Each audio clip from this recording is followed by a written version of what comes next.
Folks, with Maggie and your delegation's help, I've already cut the federal deficit by $1 trillion.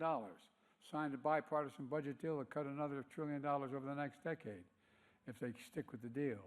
And now, it's my goal to cut the federal debt even more by making big corporations and the very wealthy begin to pay their fair share. I'm not anti-corporation. I represent the state of Delaware. More corporations incorporated in Delaware than every other state in America combined. But guess what? But I'm a capitalist, man.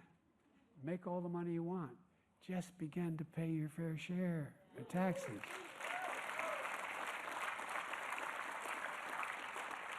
You may remember the big fight I had not long ago, and the reason we were able to cut the deficit already by $7 billion in the first year.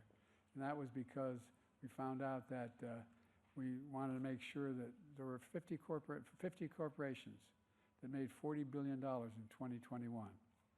Didn't pay a penny in taxes. I did an awful thing. I convinced us all to raise it to 15%. Isn't that awful? And it paid for everything that we've paid for what we've done so far and still cut the deficit. Look, a fair tax code is how we invest in things that make this country great, from healthcare, education, defense, and so much more, research, development. But here's the deal.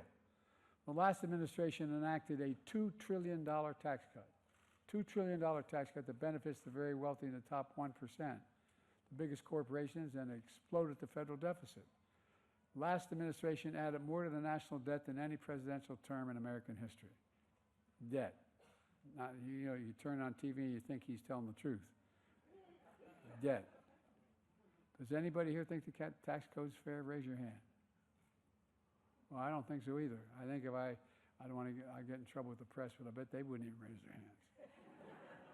Do you really think the wealthy and big corporations need another $2 trillion tax breaks? Because that's what he wants to do. His tax cut's about to expire, and he wants to add another $2 trillion tax cut. Well, I'm going to keep fighting like hell to make it fair. Under my plan, as I said, I ran for president. I promised nobody will, as long as I'm president, who earns less than $400,000, it's a lot more than I ever made, will pay an additional penny in federal taxes. Nobody. Not a single cent. Nobody will pay a single penny more, and they haven't thus far. Folks, it's about fundamental fairness.